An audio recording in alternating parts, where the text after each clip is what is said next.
The air in the throne room was as cold as the emperor's heart, and Alara felt its chill seep into her bones, a stark contrast to the divine warmth she was supposed to emanate. Before her, seated on a throne of jagged black iron, was Emperor Kalen, the Tyrant of the North. He was a man carved from shadow and steel, his dark hair falling over a brow set in a permanent scowl. But it was his eyes that held the true terror, not the fiery red of demons from the old tales, but the flat, dead cold of obsidian. They saw everything and revealed nothing. So, his voice was a low rumble, a predator's growl that vibrated through the marble floor. This is the divine savior the high priest has been squawking about, the prophesied Saintess sent to heal the empire. Every head in the court was bowed, a sea of silks and velvets prostrated before his power. Only she remained standing, a lone figure in pristine white, the lie of her sanctity a heavy, suffocating shroud. Her hands, hidden in the voluminous sleeves of her ceremonial robes, were trembling. This was it. The culmination of a desperate gamble, a choice made in a dark, rat-infested hovel when her little sister's fever was at its peak. Be a fake saintess or watch her die.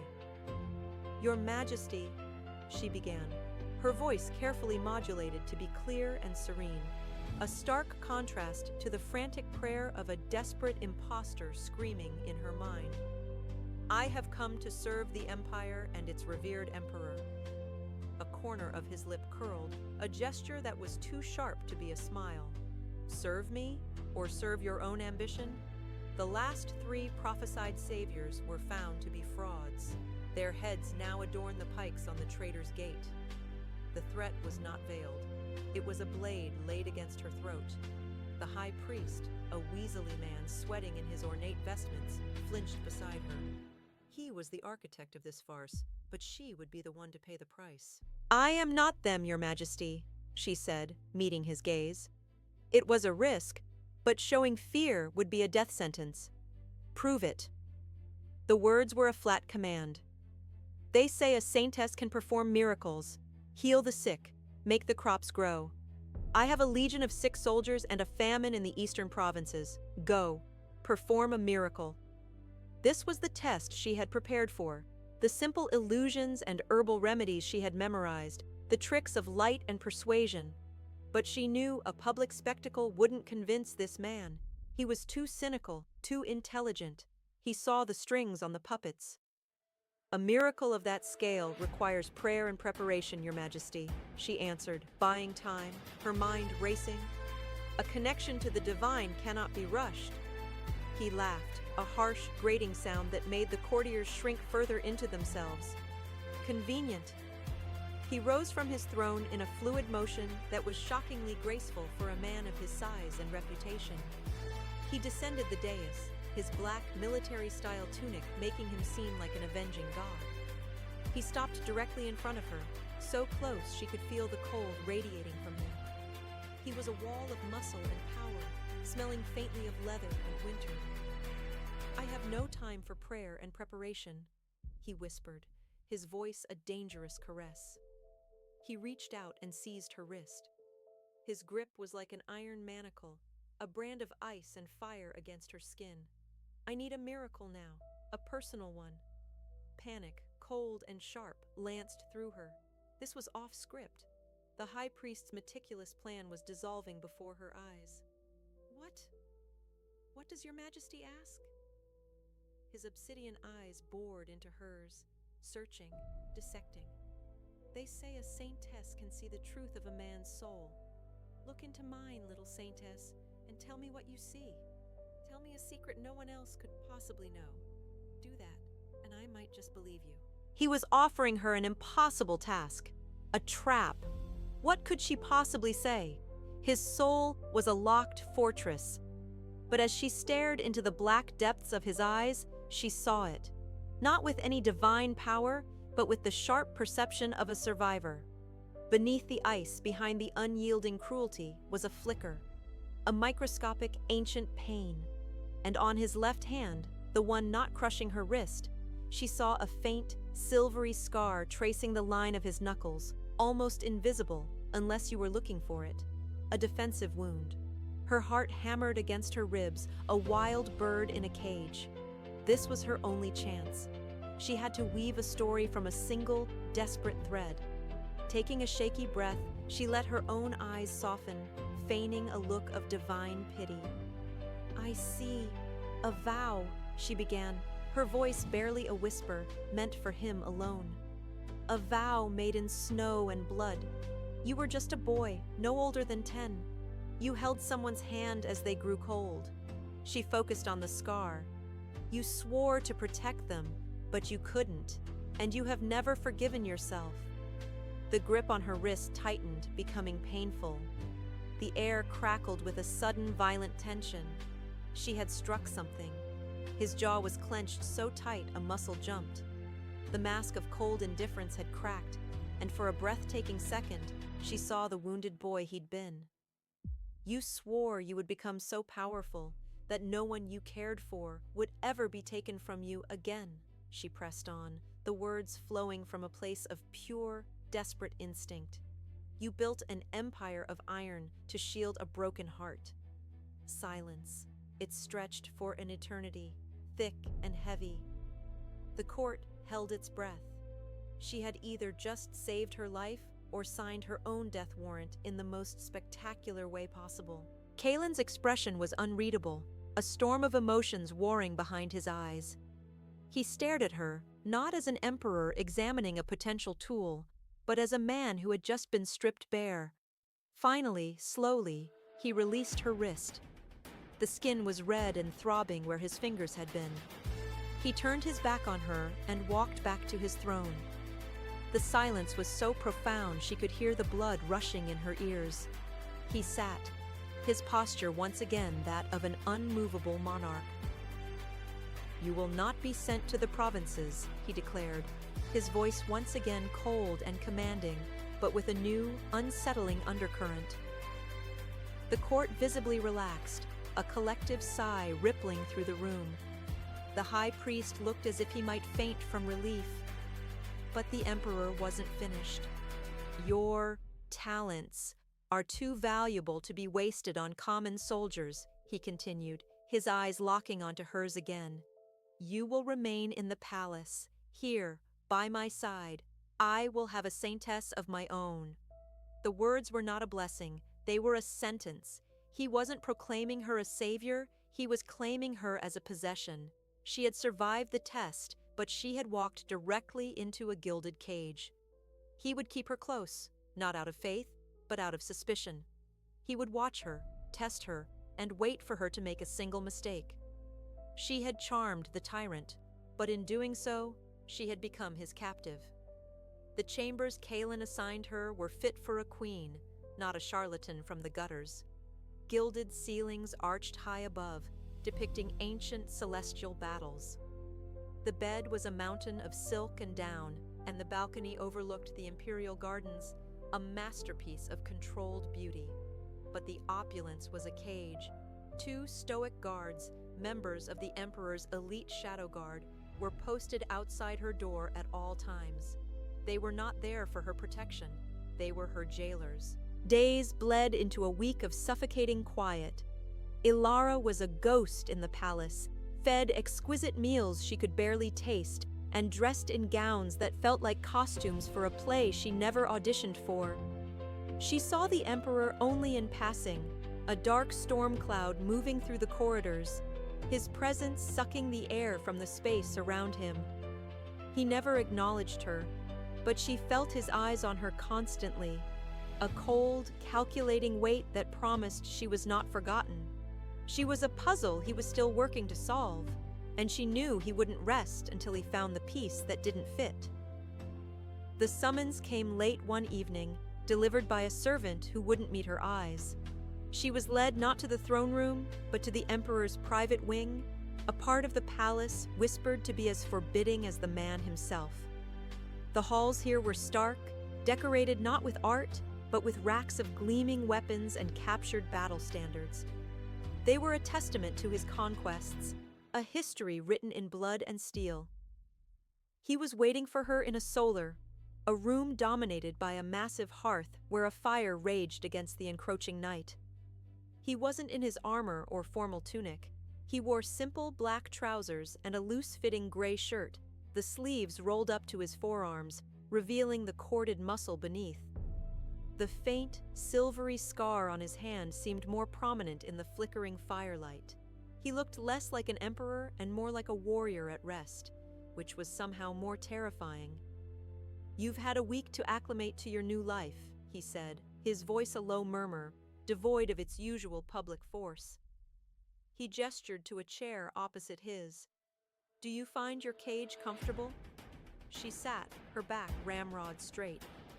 "It is more than I could have ever dreamed of, Your Majesty." "Stop calling me that," he commanded, his gaze intense. "Here, in this room, we are not Emperor and Saintess. We are a man with a problem and the woman who claims to have the solution."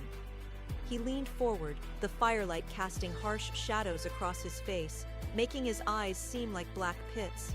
"I have a task for you. My mother, the Dowager Empress, is unwell." Alara's breath hitched. This was the true test. Not a vague miracle for the masses, but a specific, personal challenge. Failure here would be absolute. "She suffers from a wasting sickness," Kalen continued, his voice tight with a carefully controlled emotion. "The royal physicians are useless. They prattle on about melancholia, a weary spirit, but I see her fading. Every night she is tormented by nightmares, and every morning she is weaker than the last. They say it is the grief of losing my father, but he died 20 years ago." He pinned her with a look that dared her to lie. "You claimed to see the truth of a man's soul. Now you will see the truth of her sickness. You will heal her." It wasn't a request. It was an order, backed by an unspoken threat that hung in the air between them. "This is your only purpose. Fail, and you have none." The Dowager Empress's chambers were a world away from the martial austerity of her sons. They were filled with soft fabrics, fragrant flowers, and faded tapestries. The old woman in the bed was a fragile echo of the formidable beauty in the portraits on the wall. Her skin was ashen, her breathing shallow, and her hands, resting on the velvet coverlet, trembled with a ceaseless tremor. Alara approached the bed, her heart a cold stone in her chest. She wasn't a healer. She was an herbalist's apprentice. Her knowledge was of poultices and fever reducers, not mysterious imperial maladies. She took the Empress's frail hand, murmuring soft, comforting words, playing the part she had been assigned. But as she did, her trained eyes scanned the room. She noticed the cup of night tea on the bedside table, still half full. She noted the faint, cloyingly sweet scent in the air, almost masked by the smell of the lilies by the window. She spent an hour with the Empress, pretending to enter a meditative state, to commune with the divine. In reality, her mind was racing, cataloging symptoms, searching for a pattern: the tremors, the nightmares, the gradual wasting. It wasn't a disease of the mind. It was poison, a slow-acting, insidious poison designed to mimic natural decline. One she recognized from a dusty illustration in one of her oldest herbology texts: the essence of the shadow veil blossom, a rare flower known for its ability to kill without a trace. Her blood ran cold. This was a conspiracy, an assassination attempt happening in plain sight. She was standing in the middle of a viper's nest, and the Emperor had just shoved her right into its center. Later that night, unable to sleep, she was in her chambers, frantically poring over the few books she had managed to bring with her, hidden in the false bottom of a chest. She needed to be sure. She was so engrossed that she didn't hear the door open. "Finding your divine inspiration in a book?" Kalen's voice startled her so badly she almost cried out. He stood in the doorway, a silhouette against the hall light. He entered and closed the door behind him, plunging the room back into the soft glow of her single candle. "We've been with her for hours," towards her table. What have you seen? She instinctively tried to cover the page she was reading, but his hand shot out, not to touch her, but to hold the book open. His fingers brushed hers, and a jolt, hot and unexpected, shot up her arm. He looked down at the drawing of the shadow veil blossom. His eyes narrowed. "This is no ordinary sickness, is it?" he asked, his voice dangerously soft. She had to make a choice. To lie would be to fail. To tell the truth would be to step into a war she wasn't equipped to fight. "No," she whispered, her voice trembling. "It is not. There are forces at play here darker than any disease." He was silent for a long moment, his gaze fixed on the drawing. When he finally looked up at her, the cold fury in his eyes was terrifying, but beneath it, she saw something else, a raw, desperate fear, the same fear she'd seen in the eyes of men who were about to lose everything. "My mother is the only one who remembers my name before it was a title," he said, the admission so quiet, so personal, it felt like a violation to hear it. "She is the last piece of my past I have left. You will not fail me." The words were a vow and a threat, tangled together. He was showing her a sliver of the wounded boy she had guessed at, the boy who had made a promise in the snow. He was entrusting her with his only vulnerability. "I will root out this darkness," he snarled, straightening up, the Emperor's mask slamming back into place. "I don't care if you use divine power or the devil's own tricks. Save her." He turned and left as silently as he had come, leaving her alone with the flickering candle and the terrifying secret. Her fake sanctity was a shield that had just shattered. She was no longer just an imposter trying to survive. She was a player in a deadly game for the throne. And she had just realized that the cloyingly sweet scent in the Empress's room was the same scent that clung to the perfumed silks of the Duke of Alva, Kaelin's cousin and chief advisor, the man who had smiled so kindly at her in the throne room that first day. The first step was the most dangerous. She needed an antidote, and she needed the ingredients to make it. To ask for them openly would alert the poisoner that their plot had been discovered. She had to frame her request as a divine ritual, a sacred poultice to purify the Empress's vessel and ward off the encroaching shadows. She presented her list to Kaelin in the pre-dawn gloom of his solar. It was a carefully constructed mix of common prayer herbs and the 3 rare components needed for the true antidote: silver root, sun dahlia petals, and a single drop of powdered moonstone. She held her breath as he scanned the parchment, his dark eyes missing nothing. "Moonstone?" he questioned, his voice a low growl of suspicion. "The priests use it in coronation rites. It is not a healing herb. The physical body and the spiritual essence are intertwined, Your Majesty," she improvised, her heart hammering. "Her spirit is wounded. The moonstone will mend the tear in her soul, allowing the other herbs to heal her body. It is a necessary catalyst." He stared at her for a long, agonizing moment, his mind clearly weighing her words, searching for the lie. She met his gaze, praying the desperation she felt could be mistaken for divine conviction. "You will prepare this poultice in my presence," he finally decided, "in the royal apothecary, tonight. No one is to know." He was giving her a chance, but he wasn't giving her his trust. Not yet.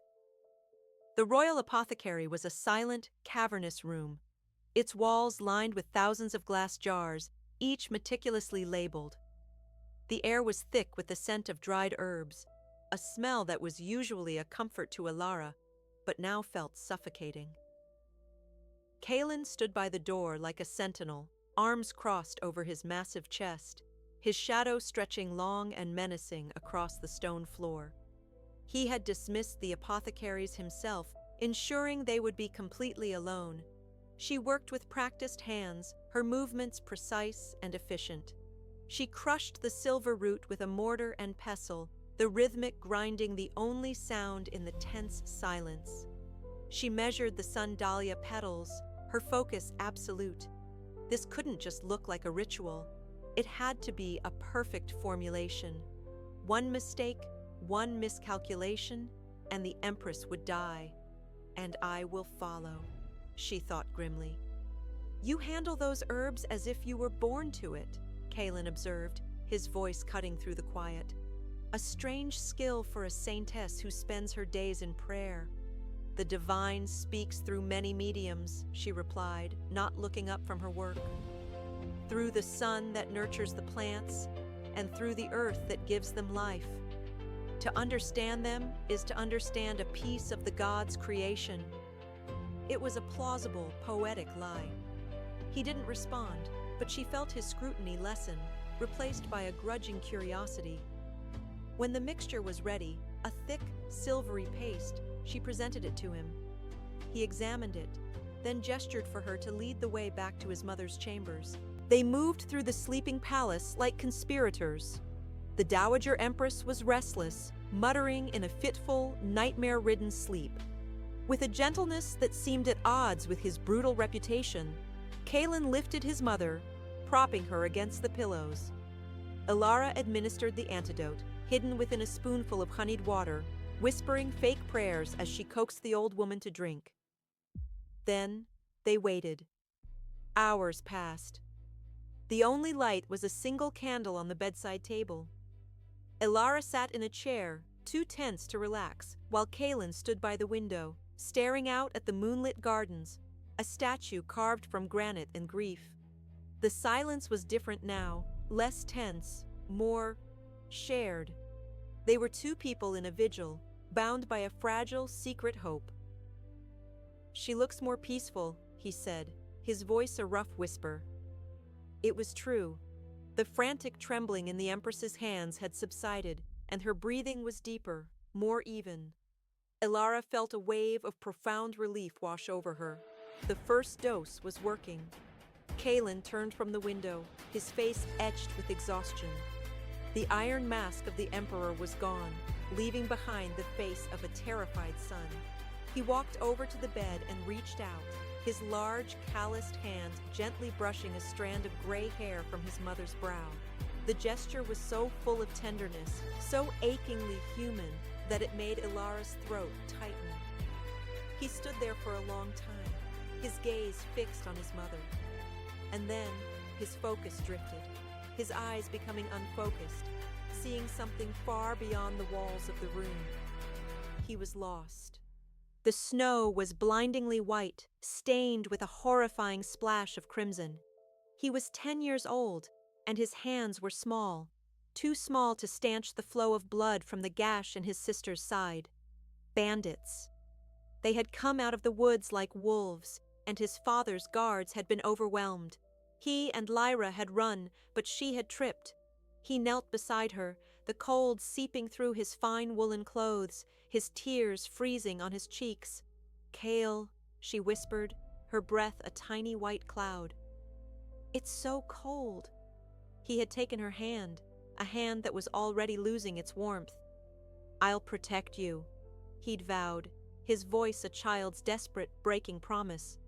"I'll get strong. I'll become so strong that no one will ever hurt you again." But her eyes, the same obsidian as his, had glazed over. He had held her hand until it was as cold as the snow beneath them. Powerless. He blinked, and the memory receded, leaving an echo of unbearable pain.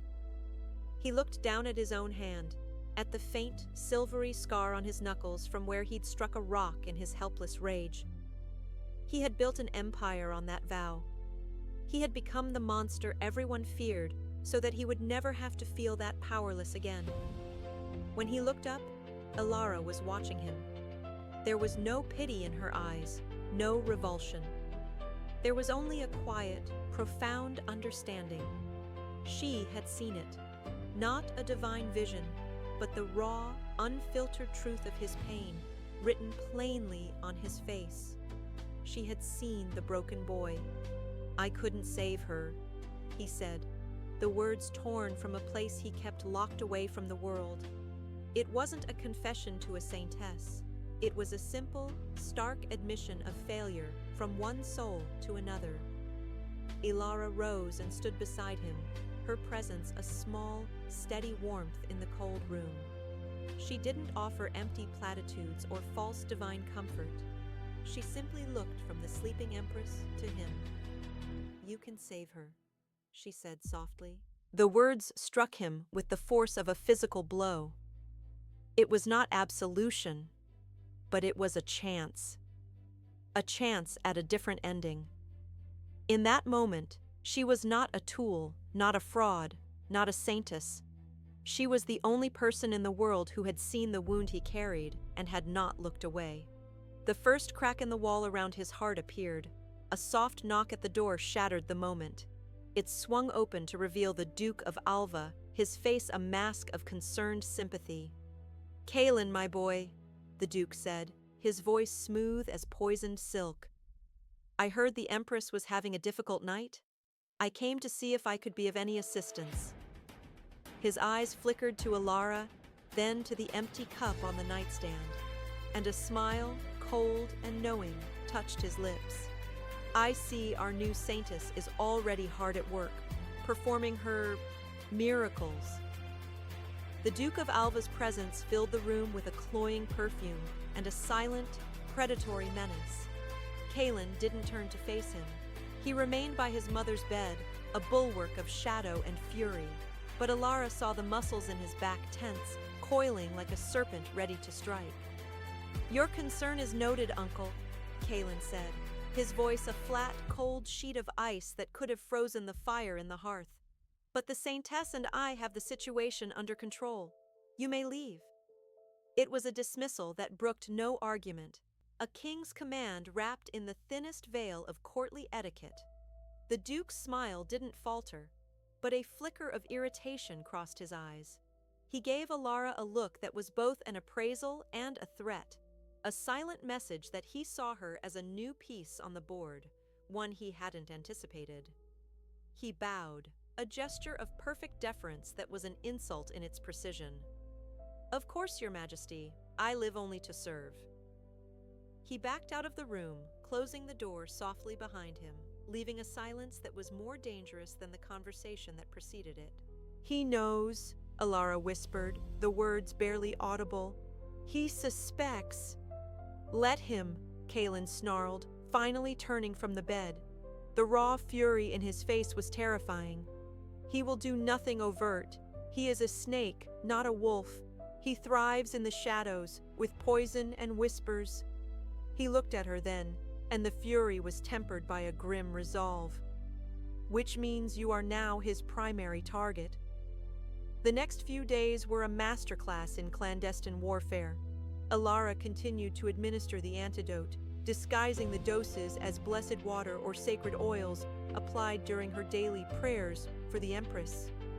Every meal that entered the Dowager's chambers was first inspected by Kaelin himself. He moved Ilara's quarters to a suite directly adjoining his own, connected by a private, guarded passage. The 2 shadow guards outside her door were doubled to 4. She hadn't just been moved to a new cage, she had been moved into the heart of the fortress, directly under the dragon's watch. The Empress was improving. The tremors had vanished, and a hint of color had returned to her cheeks. She was lucid for longer periods each day, though her memories remained fragmented, like shards of a broken mirror. But in her clearer moments, she would hold Ilara's hand, her eyes filled with a grateful, trusting light that made the lie of Ilara's sanctity feel like a brand on her soul. This fragile progress forged a new dynamic between Ilara and Kaelin. They were no longer captor and captive, but co-conspirators, partners in a desperate secret battle. He would appear in her new chambers late at night after the palace was asleep to receive her report. He no longer questioned her methods, only asked what she needed. In these quiet, stolen moments, the lines between them blurred. He saw the sharp intelligence beneath her pretense, the fierce determination in her eyes. She saw the crushing weight of the crown he wore, the profound loneliness of a man who could trust no one. One evening, she was in the small, private apothecary Kaelin had set up for her, grinding herbs for a sleeping draught to help his mother rest peacefully. She was exhausted, the long days of vigilance and the constant fear wearing her down. She didn't hear him enter. A tray clattered softly on the table beside her. She looked up, startled, to see him standing there, holding out a plate with bread, cheese, and a cut of roasted meat. "Even saviors must eat," he said, his voice gruff, as if the gesture of care embarrassed him. She stared at the food, a lump forming in her throat. No one had cared for her in this way since her mother died. She was always the one providing, the one fighting for the next meal for her sister. "Thank you," she managed, her voice thick. He simply nodded, leaning against the wall, watching her. "The Duke attempted to question one of your new guards today," he said casually, but his eyes were hard. "He was curious about your routines." Alara's hands froze over the mortar. "The guard is no longer in his service," Kaelin continued, his meaning chillingly clear. "But Alva is testing the walls, looking for a crack. He will try to get to you." His prediction came true 2 days later. As Alara was walking through the rose garden, her one permitted moment of fresh air each day, the Duke of Alva appeared as if from nowhere, blocking her path. His smile was predatory. "Saintess," he greeted her, his tone oozing false reverence.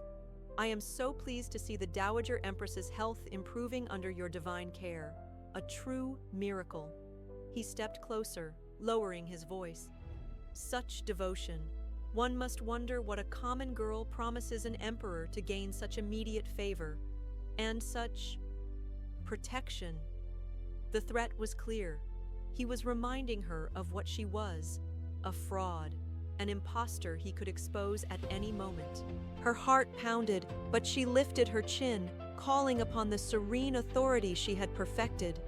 "I promise him what I promised the Empire, salvation from the darkness," she said, her voice ringing with false piety. "Something a man who deals in shadows could never comprehend." The Duke's smile tightened. "You are clever, little bird, but clever birds can still have their wings clipped. The Emperor's favor is a fickle thing. One word from me, a suggestion of your humble origins, and you will be back in the gutter you crawled out of, if you're lucky." "I trust in the divine," she said, a hollow prayer on her lips.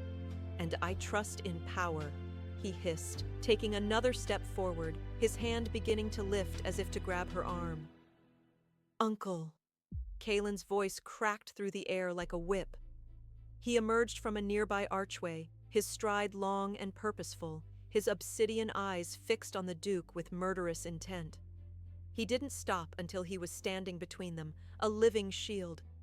He placed a hand on the Duke of Alva's shoulder, and Alara saw the Duke flinch as Kaelin's fingers dug into his finery. "I trust you were not bothering the Saintess," Kaelin said, his voice deceptively calm, but a universe of violence simmered beneath it. "Her work is vital to the Empire, and therefore she is vital to me. Anyone who interferes with her work interferes with me." He leaned in closer, his voice dropping to a deadly whisper. "Do we have an understanding?" The Duke of Alva paled, his mask of civility finally cracking under the pressure of Kaelin's raw, possessive fury. He wrenched his shoulder free and took a step back, his eyes darting between the Emperor and the woman he was so fiercely protecting. "A complete understanding, Your Majesty," he bit out, before turning on his heel and stalking away. Kaelin watched him go, his body still rigid with anger. Then he turned to Alara. The rage in his eyes softened as he took in her pale face and the slight tremble in her hands. "He will not touch you again," he vowed, his voice a low, rough promise. "I will not let him." He reached out, his hand hesitating for a moment, before his fingers gently brushed her arm, a stark contrast to the Duke's threatened grasp. The touch was brief, but it sent a shock wave of heat through her. "I'll protect you," he said. the words echoing the vow he had made as a boy in the snow, even if it costs me everything. In that moment, standing in the rose garden with the scent of blossoms around them, she understood. He wasn't just protecting a political asset or the key to saving his mother. He was protecting her. And she, the fake Saintess, was the only person who had ever seen the man behind the tyrant. The wall hadn't just cracked, it was beginning to crumble. The Dowager Empress sat in a velvet chair on her balcony, a warm blanket over her lap, watching the sunset paint the sky in hues of rose and gold. For the first time in months, her eyes were clear, her mind sharp.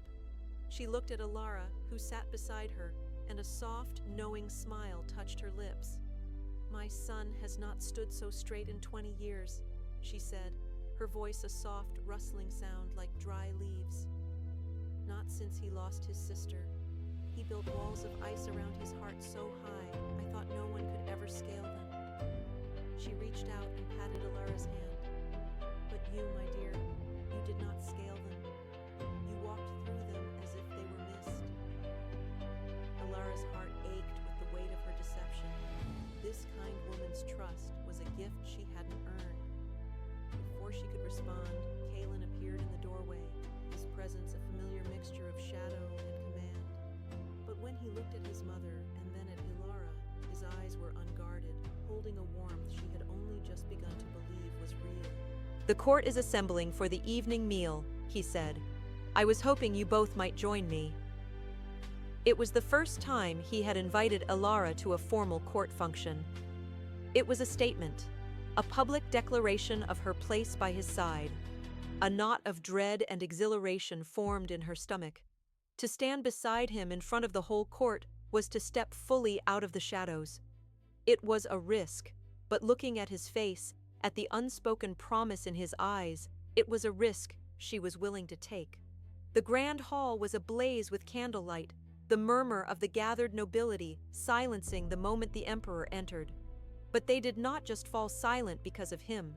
They fell silent because of the woman in simple white at his side, her hand resting hesitantly on his arm. Kalen led her toward the high table, his grip subtly tightening, a silent reassurance. They had not taken 5 steps when a commotion erupted near the main entrance. The guards parted, and the Duke of Alva strode into the hall, his face a mask of triumphant malice. He was not alone.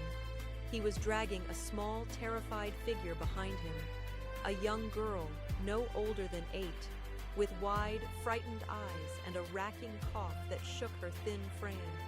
It was Maya, Alara's sister. Alara's blood ran cold. The world tilted on its axis, the sounds of the court fading to a dull roar in her ears. She let go of Kalen's arm, a choked gasp escaping her lips. "Your Majesty!" the Duke boomed, his voice dripping with venomous glee. "Forgive my interruption, but I have uncovered a truth you must hear, a truth about the so-called Saintess you have taken into your confidence." He thrust Maya forward. "This is the source of her divine visions. Not the gods, but the desperate, gutter-born need to care for her sickly sister. She is no savior. She is a charlatan, a liar who has played on your grief and made a mockery of this court." Every eye in the hall was on her. She saw the shock, the dawning suspicion, the sneering contempt, but she only had eyes for Kalen. She turned to him, and her heart shattered. The warmth was gone from his eyes, replaced by a glacial coldness she hadn't seen since that first day in the throne room. It was the face of the tyrant, the man who had been betrayed. The look he gave her was one of utter, devastating disillusionment. "Is this true?" he asked, his voice lethally quiet, each word a shard of ice. She couldn't speak. She could only nod, tears finally breaking free, tracing cold paths down her cheeks. "Everything," he pressed, stepping away from her, the small distance feeling like a chasm. "The vision? My sister? Was it all a lie? A trick?" The pain in his voice was worse than any executioner's axe. She had not just lied to him. She had taken his most sacred wound and used it as a key to open the door to his trust. "I she began, her voice breaking. She looked at Maya, who was crying silently, her small body trembling. That sight, the reason for her entire desperate gamble, gave her a sliver of strength. She straightened her back, meeting his frozen gaze. The vision was a lie, she confessed, her voice ringing with a terrible clarity in the silent hall. But the reason was not. I did it for her. She pointed a trembling finger at Maya. Her fever was burning her alive. The apothecary said she would die. The high priest offered me a choice: become his saintess, or watch my sister perish in a hovel. What choice would you have made? She took a step toward him, her hands outstretched in a plea. I would have lied to the gods themselves to save her. I would have faced 1,000 of your executions if it meant she would have one more day. I never wanted to deceive you, only to save her. Kalen stared at her, his face an unreadable mask of stone. Then his gaze shifted to Maya. He looked at the small, sick child, her dark hair and pale face, a ghostly echo of another girl, in another time. He saw her shivering, not from illness, but from cold. The blindingly white snow, the splash of crimson, a hand growing cold in his. Kyle, it's so cold. The ice around his heart didn't just crack, it exploded. The court watched, breathless, as the tyrant's expression shifted. The stony fury melted away, replaced by a wave of raw, gut-wrenching understanding. He saw her not as the woman who had betrayed him, but as the woman who had done what he could not. She had saved her sister. With 2 long strides, he closed the distance between them, but he didn't stop at her. He knelt, bringing himself down to eye level with the terrified Maya. He shrugged off his heavy, fur-lined imperial cloak and wrapped it gently around the child's shoulders. You are safe now, he said, his voice rough with an emotion the court had never heard from him. He looked at the royal physician. Take this child to my chambers. Give her the best care you have to offer. She is under my personal protection. Then he rose to his full, terrifying height and turned to face the Duke of Alva, whose triumphant smirk had dissolved into disbelief and fear. You brought this child here as a weapon, Kalen said, his voice a low, rumbling earthquake. You poisoned my mother. You threatened the woman I have sworn to protect. He looked at the captain of his shadow guard. Seize him. Treason is paid with only one price. As the guards dragged the screaming Duke away, Kalen turned back to Alara. The entire court was watching, stunned into silence. He walked to her, and this time, he was the one who reached for her hand, his grasp firm, possessive, and infinitely gentle. You lied your way into my palace, he said, his voice low, for her alone. Now you will stay for the truth. He looked into her tear-filled eyes, and the last of the tyrant was gone, replaced by a man who had found his redemption. You're mine now, Alara. You and your sister, and I can't lose you again.